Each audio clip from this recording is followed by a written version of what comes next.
Абай Құнанбайұлы қазақ халқының ұлы ойшылы, ағартушысы, ақыны.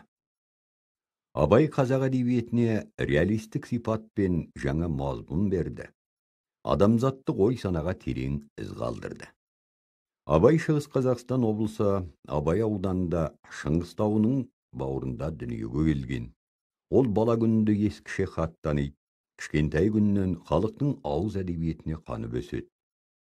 Ел ішіндегі ақын жыршылардың, шешендердің әңгімесін елте тыңдайтын зеректігімен ерекшеленеді.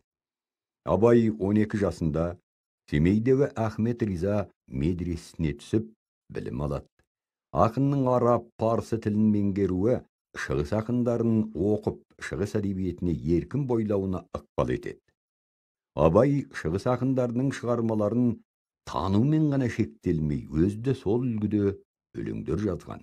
Ол шығыс әдебиетінен төл әдебиетімізге зор жаңалық алып келді. Солардың бірі уәзін өлең үлгісі. Ақын өлеңдерінде бұл үлгі еркін қолданылады.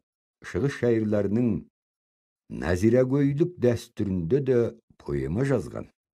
Абай медреседе оқи жүріп, орыс мектебінен де дәріс алған. 1876-1878 жылдар аралығында Абай Қоңыр-Көкше еліне болыс болып сайланады.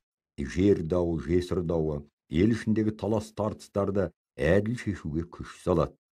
Әкімшілік құқықтық реформаларға атсалысады. Абайдың өлең жазуға ден қойған кезеңі де осы аралық. Абай шығармаларының көпшілігі қазақ қоғамының тағдырына арналады. Ақын халқының бүкіл рухани қатынасына терең көркемдік шыншылдықпен қарайды. Ескілік әдет, билеуші топтың азғындық мінездері ақын шығармаларында аяусыз шенелсе, қараңғылық, мұқтаждық пен жоқшылықта өмір сүрген бұқара халықтың қоғамдық қалпына көзқарасын айқын сездіреді. Шығармаларының ендігі бір тобында енжарлық пен жалқаулықты қатты түйреумен бірге ақылы, бойында қуаты бар адамға қажетті қасиет ретінде еңбекті сүюшілікті насихаттайды. Оқу білім тақырыбындағы өлеңдер Абай шығармаларында үлкен бір шоғырды құрайды. Оқуға шақыруда Абай жалаң уағызбен айтпайды. Қоғамды қайта құруда, адамды қайта тәрбиелеуде білім алып, оқудың маңызын айта келе, аянбай оқуға ұмтылу керектігін шығармаларында баса көрсетеді және сол жолды мақсат етіп қоюды ұсынады. Қазақ әдебиетінің өркендеуі үшін Абайдың аудармашылық жұмысының маңызы зор. Шығыс үлгісіндегі шығармалар мен батыс ақындарының туындыларын аударып, халық ойы мен арманын неғұрлым өткір, терең, нәзік түрде жеткізу үшін тілді байытып, жаңа қолданыстар енгізіп, халық жыршылары айта алмаған, бірақ халық санасында жүрген ойларды айтады. Абай Құнанбайұлы қазақ әдебиетіне поэтикалық қуат бітіріп, классикалық әдебиет деңгейіне көтерді. Абай шығармашылығы өз заманының, тіпті бүгінгі күннің де шындығын танып білуге негіз болатын рухани жәдігер.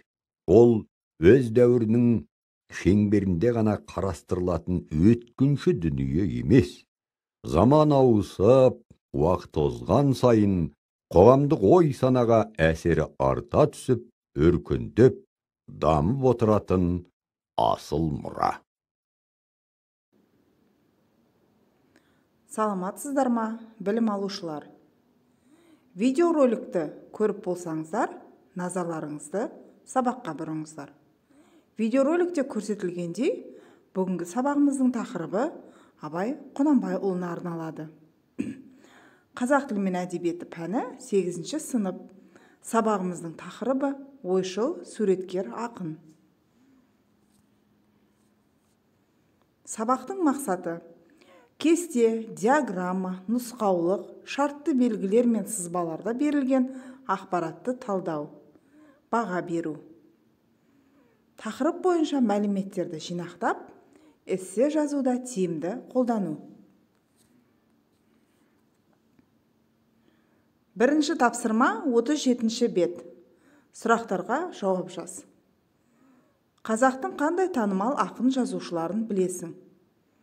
Қандай шығармаларын оқыдың? Саған қай шығармалар ұнады?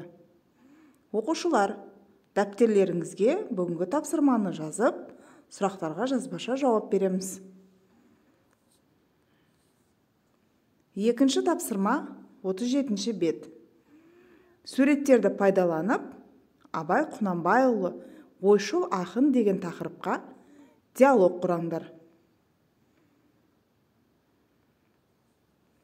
Үшінші тапсырмамыз Синквейн әдісі. Абай кім деген сұраққа Синквейн әдісі арқылы жауап алайық. Бірінші сөйлемдеріңіз зат есімнен тұру керек. Одан кейін сын есім, етістік, сөйлем және де синоним. Ал сіздерге сәттілік. Назар қойып тыңдағандарыңызға рахмет. Сіздермен бірге болған Бегімбетова Балнұр Бақытжанқызы. Қош сау болыңдар.